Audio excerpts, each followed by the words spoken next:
नमस्कार। बिहार विधानसभा चुनाव, जी हाँ, बिहार विधानसभा चुनाव को लेकर के सरगर्मी बहुत तेज है। इतने पॉलिटिकल डेवलपमेंट आ रहे हैं कि पता नहीं चल रहा किस खबर को आपके बीच रखें। लेकिन शाम होते होते हमारी ये मकसद होती है कि जो चीज़ें चल रही हों और जनता को जानना ज़रूरी हो, वो बातें हम आप तक लेकर के आएँ। और ऐसे में बिहार विधानसभा चुनाव को लेकर के सबसे प्रमुख दौरा प्रधानमंत्री नरेंद्र मोदी का है। और प्रधानमंत्री नरेंद्र मोदी 29 और 30 मई को पटना में रहेंगे, कई परियोजनाओं का उद्घाटन करेंगे, पार्टी नेताओं से मिलेंगे और फिर ऑपरेशन सिंदूर की सफलता के बाद तिरंगा यात्रा में शामिल होंगे। घटनाक्रम बहुत है, लेकिन खबरें इसके पीछे हैं।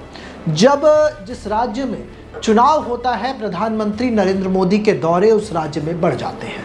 लेकिन खबर इसके पीछे की ये आ रही है कि ना सिर्फ चुनावी राज्य में दौरे, बल्कि इस दौरे के पीछे एक बहुत बड़ी बात है। क्योंकि प्रधानमंत्री नरेंद्र मोदी के बिहार पहुंचने से पहले भारतीय जनता पार्टी ने बिहार विधानसभा को लेकर के सभी 243 सीटों पर अपने सर्वे के काम को पूरा कर लिया है। यानी कि जब प्रधानमंत्री नरेंद्र मोदी पटना में रोड शो करेंगे, पटना में कार्यकर्ताओं से मिलेंगे और उसके बाद जब पार्टी के नेताओं से मिलेंगे, तो प्रधानमंत्री नरेंद्र मोदी के हाथ में एक फाइल पकड़ाई जाएगी और फाइल में दर्ज होगा वो नाम जो बिहार विधानसभा चुनाव में इस बार अपनी उम्मीदवारी देगा। जी हाँ, आपको बता देते हैं, पहले कुछ आंकड़े आपके पास रख देते हैं कि भारतीय जनता पार्टी के पास फिलहाल बिहार में 84 एमएलए हैं। वहाँ पर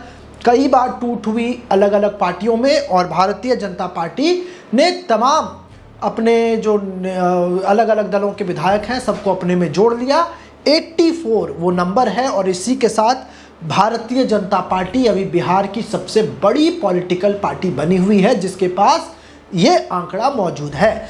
ये आंकड़ा 84 का है, और जो सोर्सेस हमें बता रहे हैं वो 120 सीट, यानी कि 120 प्लस 243 में 120 प्लस पर भारतीय जनता पार्टी इस बार मैदान में उतरेगी।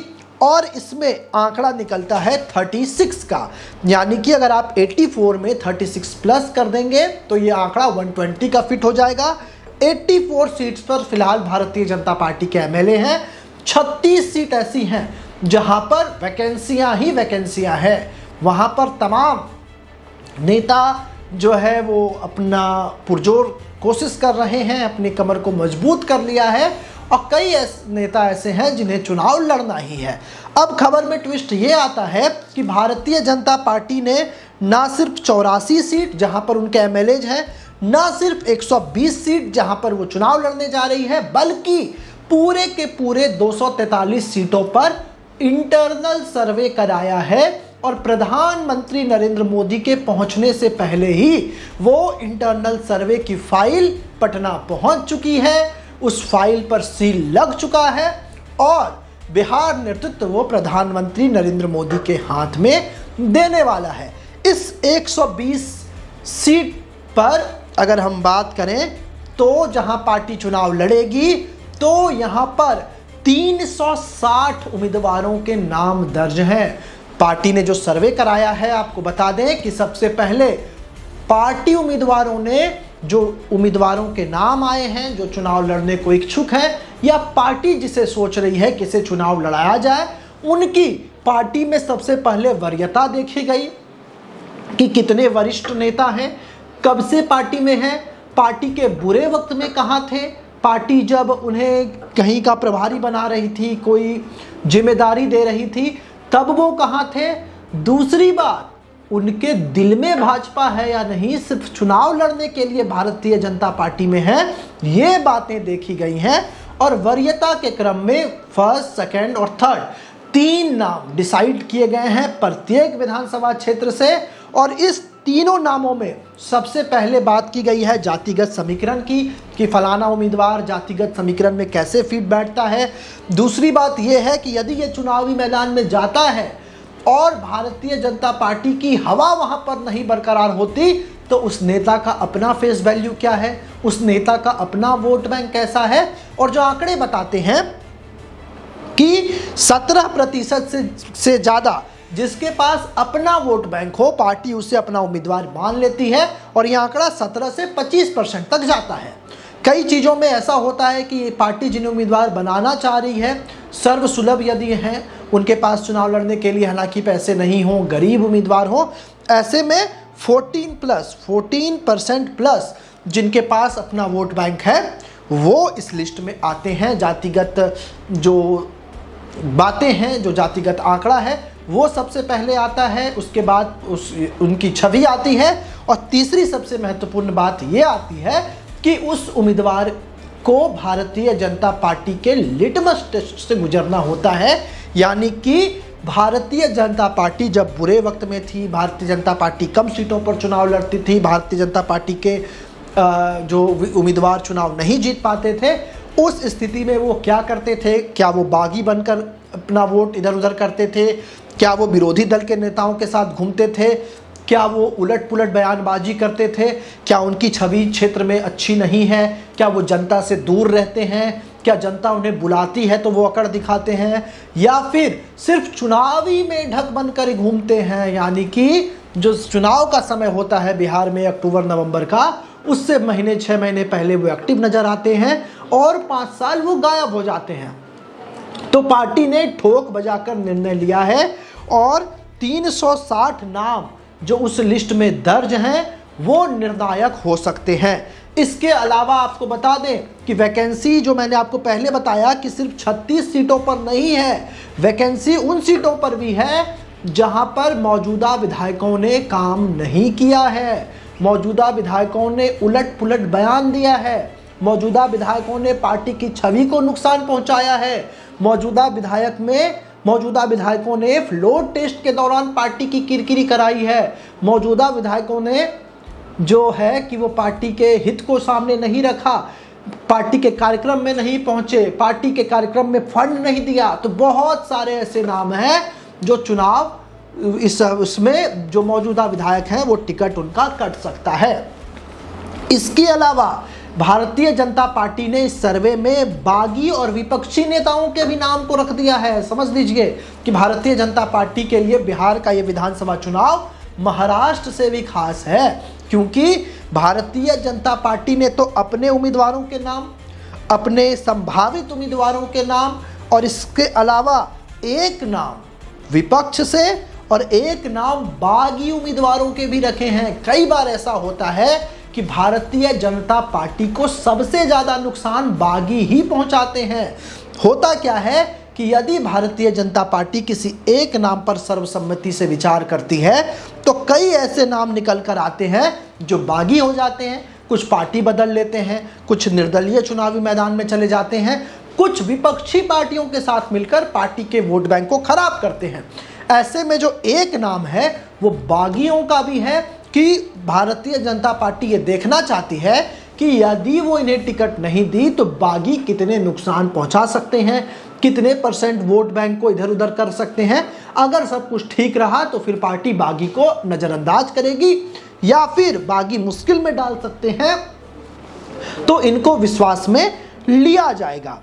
इसके अलावा आपको बता दें कि भारतीय जनता पार्टी इस बार चुनाव जीतने के लिए 2 करोड़ बाहरी बिहारियों से संपर्क में है जो अलग अलग राज्यों में रहते हैं, चाहे बात करें दिल्ली की, मुंबई की, कलकत्ता की, बेंगलोर की, अलग अलग राज्यों में बड़ी संख्या में जो बिहार के लोग हैं, चाहे मुंबई हो, दिल्ली हो, चेन्नई हो, बेंगलोर हो, वहाँ पर जाते हैं काम करने के लिए। और 2 करोड़ बिहारी जो हैं किंग मेकर बनेंगे भारतीय जनता पार्टी की, पार्टी उनसे संपर्क में है। और एक बात अगर आपको बता दें तो इसमें कोई गुरेज नहीं, इंटरनल बात है। भारतीय जनता पार्टी के दफ्तर में, केंद्रीय दफ्तर में कुछ दिन पहले मैं मौजूद था, वहां पर पार्टी के बड़े नेताओं ने एक बात कही। उन्होंने कहा कि 2025 नीतीश इज फिनिश। बहुत बड़ी बात है ये, और यही नारा भारतीय जनता पार्टी ने अपने तमाम कार्यकर्ताओं को दिया है। और आने वाले चुनाव में जो पार्टी के उम्मीदवार बनेंगे बिहार में, उनके कान में भी बीजेपी की शीर्ष नेतृत्व यही कहेगी 2025 नीतीश इज फिनिश। और इस बार जोश इसलिए भर रही है बीजेपी कि अभी भारतीय जनता पार्टी अपने दम पर 84 सीटों के साथ बिहार की सबसे बड़ी पार्टी बनकर उभर गई है। और ऐसे में यदि ये नारा काम करता है नीतीश इज फिनिश का, तो भारतीय जनता पार्टी इसी चुनाव के बाद पहली बार अपना मुख्यमंत्री बिहार को दे सकती है। और यही राजनीति का बड़ा गेम है, क्योंकि नीतीश कुमार की एक तस्वीर आपने देखी होगी, बहुत दिनों से तस्वीरें नहीं आ रही थी कि नीतीश कुमार क्या कर रहे हैं। अपर मुख्य सचिव हैं बिहार के एस सिद्धार्थ, उनके माथे पर गमला रख दिया। बोलिए, जो व्यक्ति अभी 3-4 महीने के बाद चुनाव में जाएगा, जनता से वोट मांगेगा, अपने कार्य बताएगा, उसकी स्थिति अब इस तरीके की है कि वो एक वरिष्ठ IAS अधिकारी जब उन्हें गमला गिफ्ट करते हैं, उन्हें गमला से सम्मानित करते हैं मंच पर, तो वो गमला उनके माथे पर रखकर मुस्कुराने लगते हैं। और कई जो है, ये तो लिस्ट में नई घटना है, कई ऐसी जानकारियां सामने आई हैं। कई बार आपने वो वीडियो देखा है, लोग मजाक तो उड़ा देते हैं, लोग हंसी तो बना देते हैं, लेकिन इसके पीछे कितनी बड़ी बात है कि बिहार का मुख्यमंत्री सार्वजनिक मंचों पर इस तरह की हरकतें करते हो और NDA फिर से उन्हीं के नेतृत्व में चुनाव के लिए तैयार हो। यानी कि इस माहौल को भी भारतीय जनता पार्टी ने भांपने की पूरी जो आजमाइश कर ली है। कार्यकर्ताओं के कान में वो मंत्र फूंक दिया है।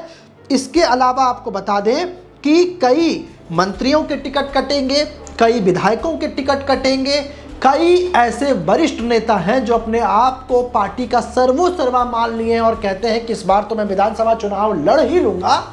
उनके लिए भी खतरे की घंटी है। अगर पार्टी के कान में ये बात पहुंच गई तो आपकी टिकट की संभावना कोसों दूर तक चली जाएगी, आपको टिकट मिलने से नहीं रहा। और ये जो जानकारी है बिल्कुल करीबी सूत्रों से मिली है और आज की जानकारी तो बिल्कुल फाइनल है कि 243 सीटों पर पार्टी ने सर्वे का काम पूरा करा लिया है। उस लिफाफे को बंद कर दिया गया है। वो लिस्ट 29 और 30 मई की दरमियानी रात प्रधानमंत्री नरेंद्र मोदी के बेड पर पहुंच जाएगी और वो जब रात में अपने शयन कक्ष में होंगे पटना में, तब उस लिस्ट पर वो बातचीत करेंगे पार्टी के नेताओं से। इसके अलावा फिर उसके बाद वो लिस्ट दिल्ली जाएगी और दिल्ली से अमित शाह के ऑफिस से एक फाइनल सर्वे टीम अलग अलग जो है वो बिहार के जिलों में पहुंचेगी और वहां से जो नाम फाइनल होगा वो नाम बिहार के चुनावी समिति के बीच जाएगा। उन नामों पर मुहर लगेगी और उसी नाम पर दिल्ली में चर्चा हो जाएगी। यानी कि अब से 2-3 महीने के अंदर भारतीय जनता पार्टी उम्मीदवारों के नाम को फाइनल कर लेगी। अंदर खाने सीट शेयरिंग की चर्चा चल ही रही है। यानी कि जो भी उम्मीदवार हैं वो अब अपने कमर को कस लें। अगर आपने पहले जो आजमाइश नहीं की है तो अब अपने चुनावी अभियान में जुड़ जाएं, जनसंपर्क अभियान को शुरू कर दें, लोगों से मिल लें और कम से कम एक छवि ये बना लें कि अब की बार आप चुनाव लड़ने जा रहे हैं। क्योंकि अमित शाह की टीम इस लिस्ट के बाद कभी भी आपके क्षेत्र में पहुंच सकती है, कभी भी आपके बारे में पूछा जा सकता है, कभी भी आपके प्रोफाइल पर आपको फ़ोन घुमाया जा सकता है। और वो फ़ोन सीधे पटना से नहीं, सीधे दिल्ली से अमित शाह के कार्यालय से जाएगा और कहा जाएगा कि आप चुनाव लड़ने के लिए तैयार रहें। तो आपके जो नंबर हैं उस नंबर को एक्टिव करें, जनता के बीच आपका जो संपर्क है उसको आप साधने में जुट जाएं। तो ये फलाफल जानकारी थी। आपको हमारा ये सीरीज कैसा लग रहा है, वीडियोज कैसे लग रहे हैं, आप हमें कमेंट कर जरूर बताएं और ऐसे ही तमाम खबरों के लिए आप हमारे साथ बने रहें।